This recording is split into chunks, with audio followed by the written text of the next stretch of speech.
Hey there. You know that moment, right? You're just going about your day, you feel a new little bump or spot on your skin, and your mind just starts racing? Is this nothing? Or is this something I really need to worry about?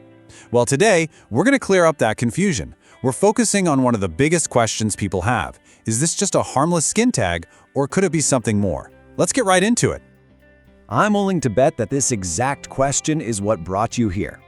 You found a little flap of skin, maybe on your neck or under your arm, and the first thing you thought was, uh-oh, what is this? You're definitely not alone in that. And getting clear, straight-up information is the absolute best thing you can do right now. Okay, so before we dive into the more serious stuff, let's just set the stage. Let's talk about what a normal, boring, totally harmless skin tag actually is. Because once you really know what's normal, it's a whole lot easier to spot something that isn't. So, the fancy medical name is an acrocordon, but nobody calls it that. We call them skin tags. And the most important word on this slide is benign. That means non-cancerous.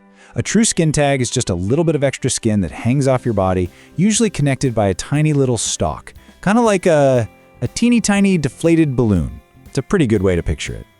Here's your quick checklist for a classic skin tag. Size-wise, they're usually tiny. Think anywhere from a grain of rice to maybe half an inch.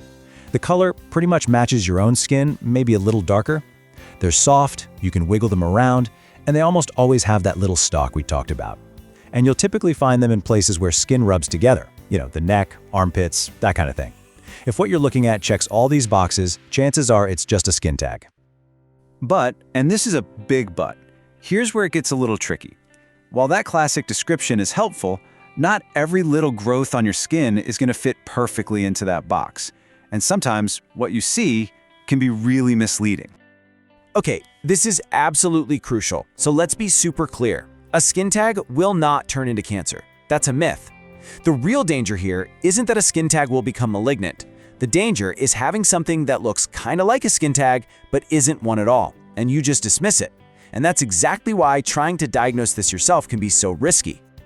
And this little chart really shows why it's so easy to get mixed up. You've got your soft, dangly skin tag over here, but then you have a mole, which is usually smoother. And then there's this other thing called a seborrheic keratosis, which is also harmless but looks totally different. It's often waxy and feels kind of bumpy, almost like it's just stuck onto your skin. You can see how the features can start to blur together, right? All right, now let's get to the real heart of what we're talking about today. It's time to go over the warning signs for skin cancer. And look, the point here is not to scare you, not at all. It's to empower you so you know what to look for and when to take action. We're going to focus on the 3 most common types. Each one has its own personality, its own calling cards, and spoiler alert, none of them really act like that soft, dangly skin tag we just described. So, let's grade them down. First up is the one most people have heard of, melanoma. And for this, there's a super handy tool called the ABCDE rule. Think of it as a 5-point inspection. A for asymmetry. One half looks different from the other. B for border. The edges are messy or blurred. C for color. It's not one solid color. D for diameter. It's bigger than a pencil eraser. But honestly, the most important letter here is E. E for evolving. Any spot on your skin that is changing, that's a spot that needs to be seen, period. Okay, next up is basal cell carcinoma, or BCC. This one is the most common type of skin cancer, and it is a master of disguise. It might just look like a pearly, shiny little bump, maybe like a pimple that just refuses to go away. Or it could look like a sore that bleeds, scabs up, and then does it all over again without ever actually healing. Notice it's a firm bump, not soft and dangly. And our third one is squamous cell carcinoma, SCC. If I had to give you keywords for this one, they'd be firm, red, and scaly. Unlike a soft little skin tag, this one often feels rough. It might even be a little tender or painful if you press on it. It can look like a really stubborn wart or just a scaly patch of skin that isn't getting better. Now, I know what a lot of you are probably doing right now. You're picturing that spot on your own skin and you're comparing it to what we've just talked about, or maybe to pictures you've been frantically Googling.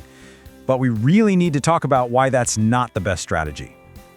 So here's the deal with comparing your spot to pictures online. First, skin cancer can look totally different from one person to the next. Second, a picture can't tell you how a spot feels. Is it soft? Is it firm?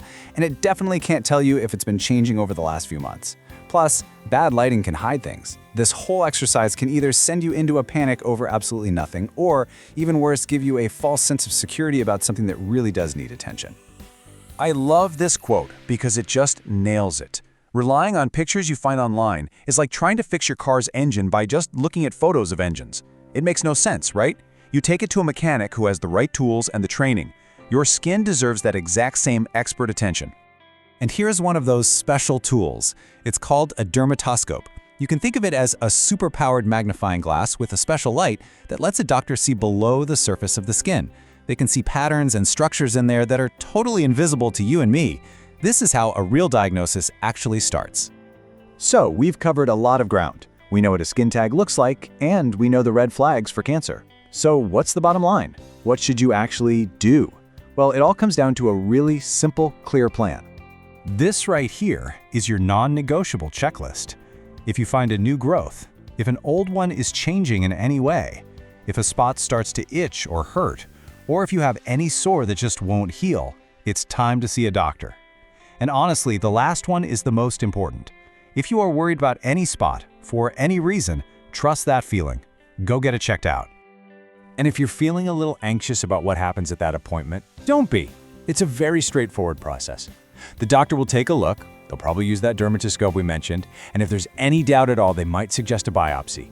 That just means taking a tiny little piece of the skin to get it tested. And that's the key. A biopsy is the only way to know for sure, 100% what's going on. Which brings us to our final and most critical takeaway, the whole reason we're talking about this. When it comes to skin cancer, finding it early is everything. It is the single biggest factor in successful treatment. That one appointment you make could truly make all the difference in the world. So I'll leave you with this question to think about.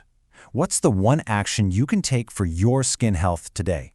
Maybe it's finally making that call to the doctor, or maybe it's just deciding you're going to start doing a monthly self-check tonight. Whatever it is, what's that one step you can take right now? Thanks so much for listening. Take care.